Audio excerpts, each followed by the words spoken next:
This is a new session about our computational therapies lab, and in this session we will continue a bit the discourse that we started talking about the reference system in the previous lessons, and we will use now the ideas that we developed in the last video about how to express position, rotation, and with the homogeneous matrices to create a reference convention for our robot.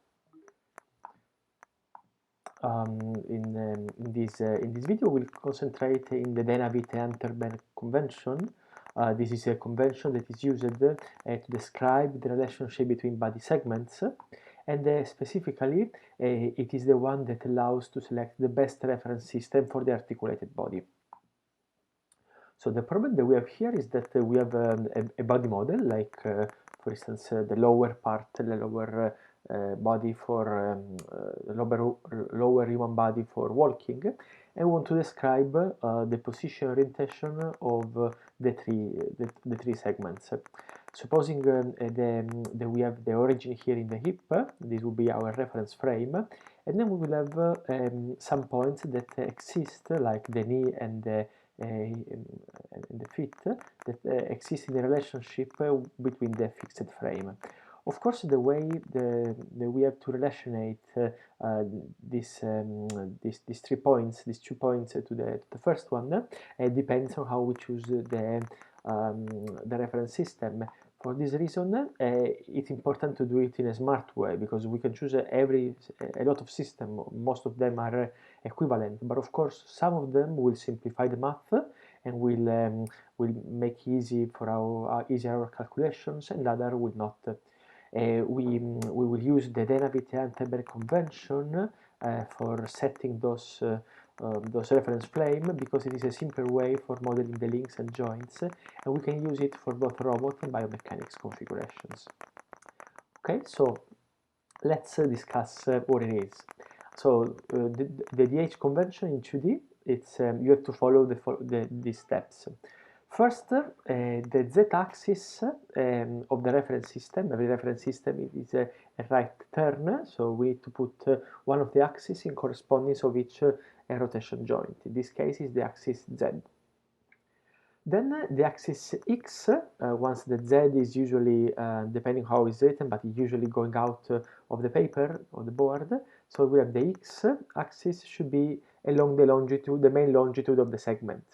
And once you put x and z and x, the third one, the y, there is only one possible choice for it. So it's already determined by this.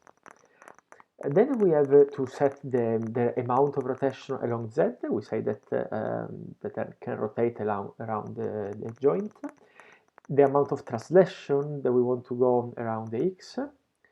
And then for each segment, we thus need the composition of a translation and a rotation, which would be, again, an homogeneous matrix.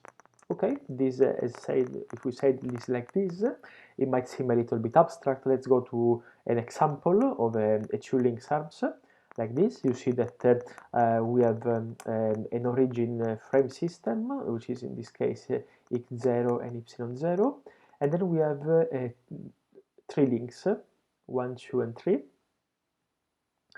And as we said before, we will put all the zeta axis going in the joint, so we'll be outside normal to the page, and so we will have this will be the reference frame. Then we have the first reference frame for the first joint, x y1 will be with the same zeta axis, but the x this time will be parallel to the biggest longitudinal dimension of the arm. In this case, would be like this.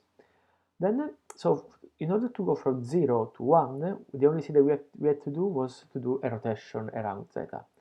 Now we want to go from y to 2. You see that the second reference frame is as the z-axis here in the joint, normal to the page, and then we have the x, which is parallel to the other longitudinal element of the arm. So it would be like this, where we put x2. Of course, y2, once we have zeta and x, it's forced, so we don't have to think about it, we can just draw. In order to go from x from the reference 1 to reference 2, we have to first translate and then rotate. The rotation would be with respect to the moving frame. Remember that we discussed before the difference between the moving frame. And then again, if we want to go from reference 2 to reference 3, where we have our end effector, we need to repeat. We need to move along x2, which is the x dimension of the second reference frame. Once we arrive at our distance, we'll perform a rotation around the z-axis and we'll have our new frame. If we wanted to condensate a bit all this information, we can do writing a table, which is the Denavit and Hartemberg parameters. We write one line in our table for every link. We have 3 links, link 1, link 2, and link 3. And we have for each link, as we said, we have the composition of a rotation, in this case alpha 1 for the first sync, and the translation. So let's examine this table. Again, as we said, for the link 1, so which means for going from reference 0 to link 1, we only have to do a rotation of alpha around the z-axis. We write it here and there is no error because the two frames coincide in the same joint. Then in order to go from 1 to 2, we need first to perform an L2 translation, so we go from this origin along x1 here, and once we are here we can perform the second rotation of angle A2. Similarly, in order to go from reference 2 to reference 3, what we need to do is first move along the direction x2 of an amount RL2, which is this one, and then once we are here we can perform a rotation around this axis of alpha 3. Okay, so this is more or less the way we put it. Of course, the idea of having all this reference system is to perform calculations. So, how would we write all this convention in a familiar way? We can use homogeneous matrices.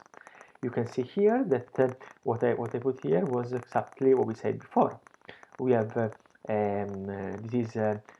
have the first matrix is the one corresponding to link 1, and I put it here. You see that there is no translation, there is only a rotation of alpha 1.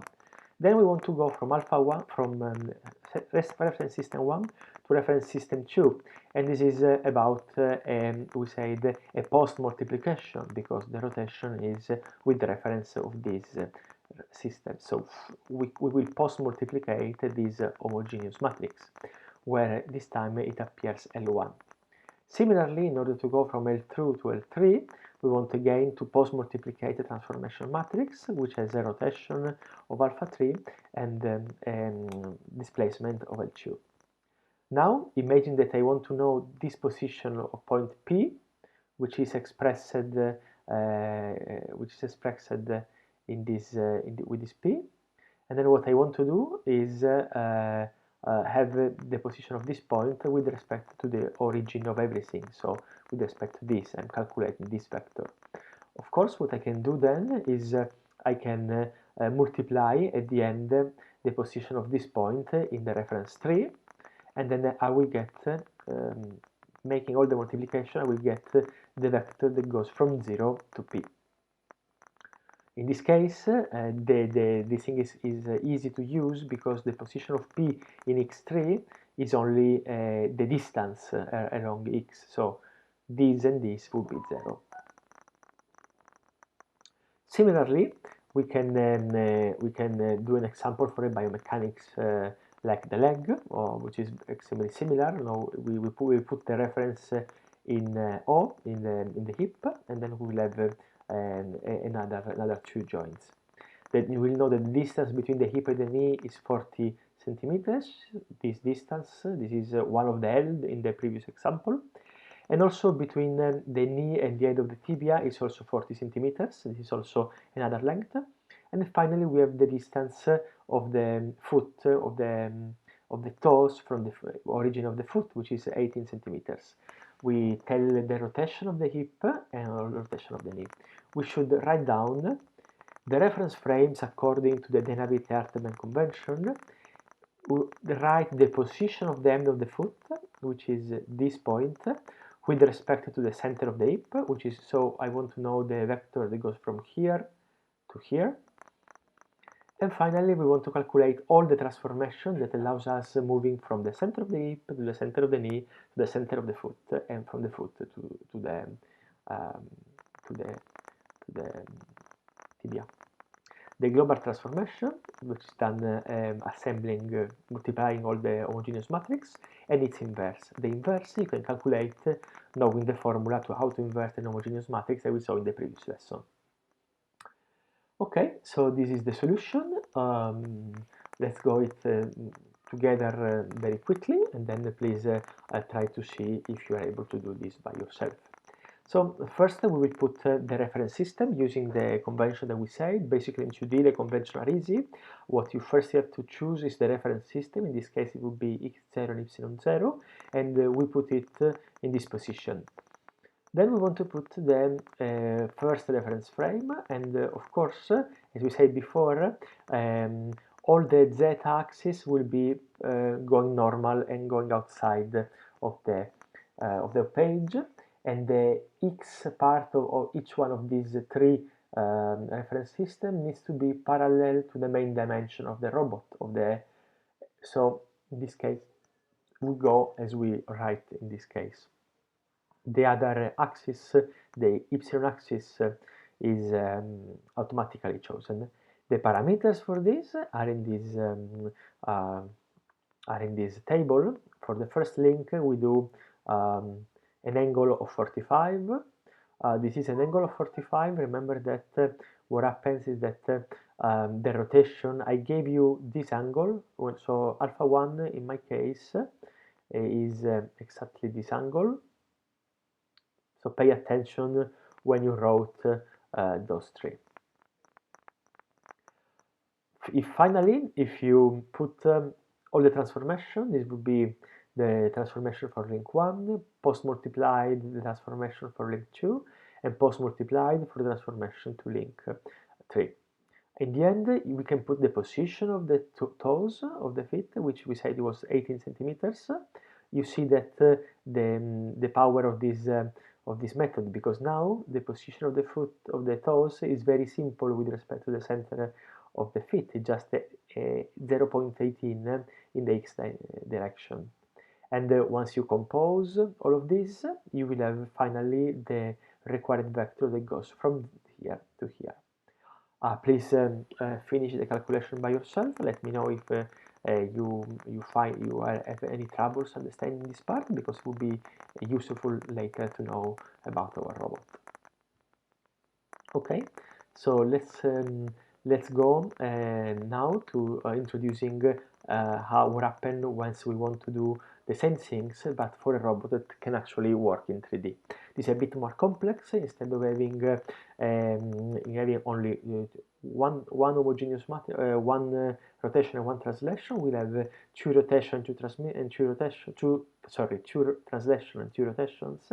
So for each joint, we'll have an homogeneous matrix, which is the composition of this four, and we will have 4 parameters per link, not 2, as we said in the previous case.